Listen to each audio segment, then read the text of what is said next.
My view is the tipping point on the U.S.-China relationship was the Hu Jintao-Obama summit that occurred towards the end of 2009.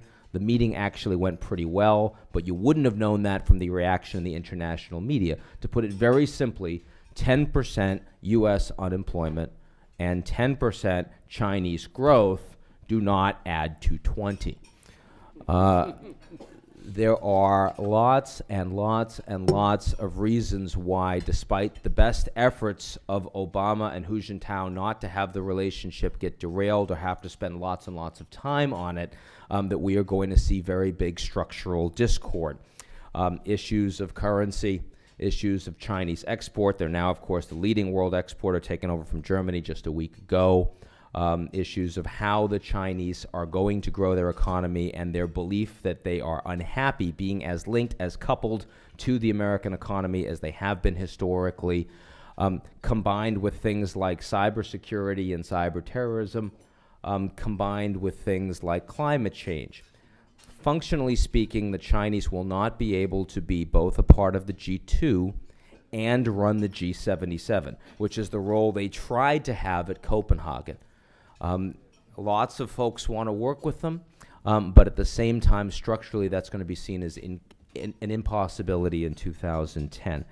This Google-China issue is one I suspect we will be talking about on the panel.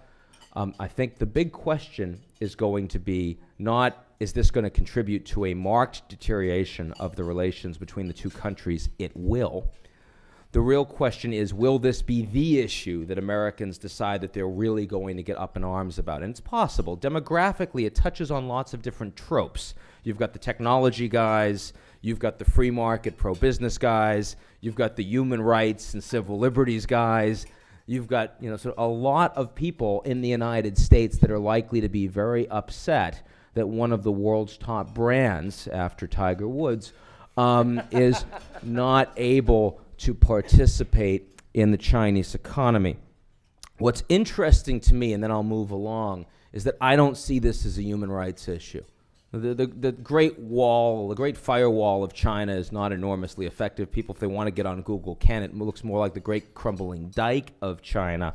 But the fact is that there are state corporations in China that are very interested in having much larger market share. Historically, those are the sorts of things we've seen in the oil sector, for example. Now we're seeing it in the automotive sector. We're seeing it in the technology sector and other places. Increasingly, the problem that Google's having right now in China, which is one of revenues, advertising, market share, is one that lots of American corporates are going to be dealing with in a serious way. And that, of course, is a risk that's going to prove much harder to simply talk away.